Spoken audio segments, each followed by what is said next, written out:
Vamos agora à entrevista do dia com Silvia Correia. Gabriel, nosso assunto hoje é o emprego e o desemprego no país. E para conversar conosco, nós convidamos José Pastore, professor de Relações do Trabalho da Universidade de São Paulo.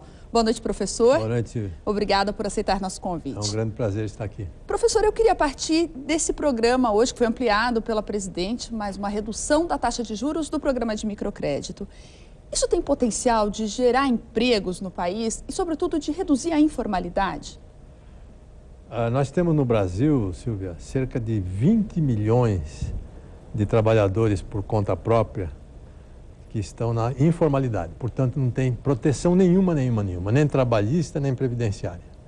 O programa do microempreendedor individual, ele visa levar a essas pessoas as proteções da previdência social. Quando ele vai ficar idoso, vai ter aposentadoria, não é? Depois de falecer, vai deixar uma pensão para a parceira, para o parceiro. É um convite à formalização. Esse é um programa extraordinário, porque, veja, com menos de R$30 por mês, ele pode se vincular à Previdência Social e pode ser tratado como um trabalhador, um empreendedor formal, que pode ter CNPJ, pode ter crédito, e aqui está um programa que está facilitando ainda mais o acesso ao crédito.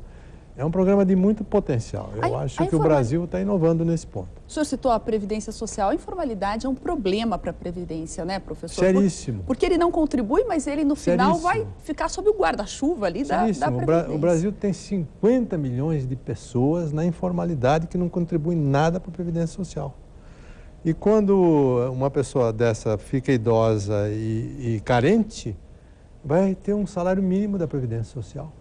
Que veio de onde? De nenhuma contribuição. Além do mais, você tem outros auxílios para o portador de deficiência, que é uma obrigação social, mas que não tem uma contrapartida de contribuição. Então, reduzir a informalidade é fundamental para diminuir o déficit da Previdência Social, que chega a quase 50 bilhões de reais por ano. É uma coisa fantástica. Agora, professor, falando do emprego no país em geral, quando eu ouço as estatísticas, enfim, de quantos estão desempregados, eu sempre me faço a seguinte pergunta: não há esse número de vagas, quer dizer, há mais oferta de mão de obra do que demanda por trabalhadores, ou as empresas procuram profissionais diferentes, com perfis diferentes dos que estão desempregados, idade, formação?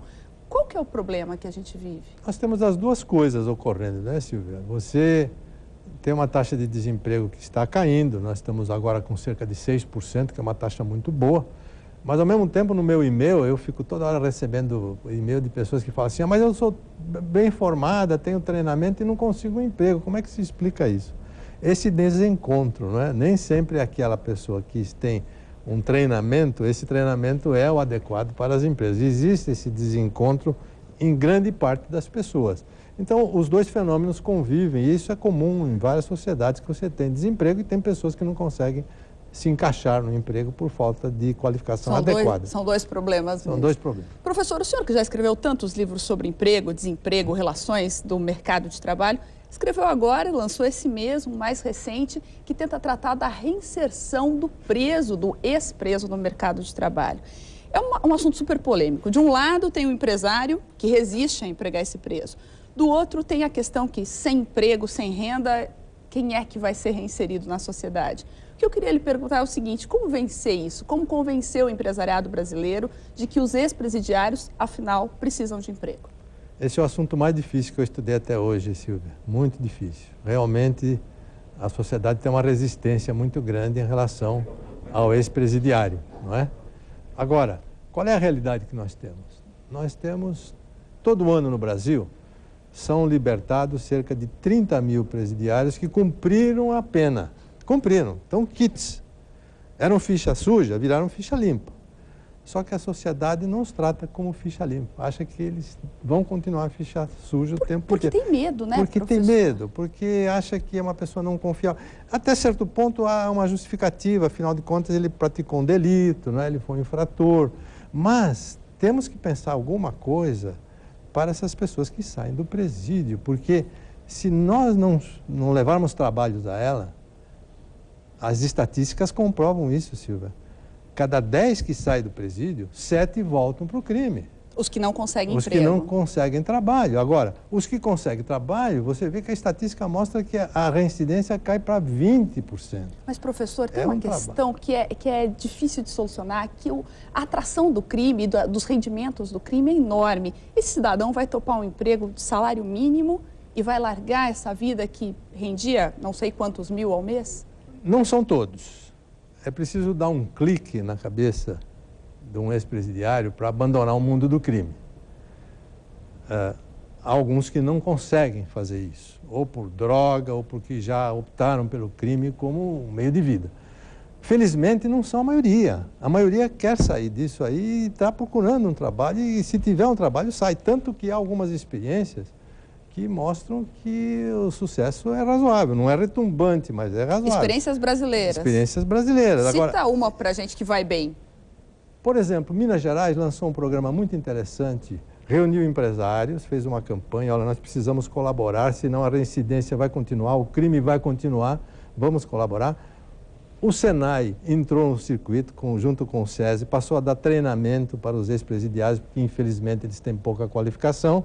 O governo do estado concede 2 salários mínimos para a empresa que empregaram um ex-presidiário e no primeiro ano empregaram 1.000.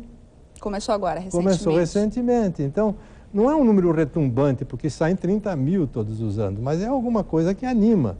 Então, quando a gente tem esse tipo de experiência, a gente sabe, vê que é uma campanha que vale a pena e é necessária fazer. Eu decidi entrar nisso aí como uma campanha social. Não é nenhum interesse individual, mas é um interesse de cidadão mesmo para poder colaborar. E as estatísticas mostram, Silvia, que há determinados fatores que facilitam o clique. Um deles é o amor. É incrível como que um problema tão complexo como esse, ele é ajudado. O amor, a paixão por um companheiro, uma companheira. Uma paixão. Uma paixão é uma coisa forte. O ex-prisioneiro que sai do presídio e tem uma paixão correspondida, ele passa a ter ali um elemento de satisfação, de dignidade, e ele fala, bom, olha, tá certo, eu poderia ganhar R$5.000 num assalto, mas eu vou preferir o meu emprego de R$600 porque eu tenho uma coisa que eu quero preservar. Eu vou ficar com ela. Isso é muito importante a gente levar em conta. Muito obrigada, professor. Uma boa noite para o senhor. Obrigado, e bom Silvia. lançamento do livro em Brasília. Obrigado.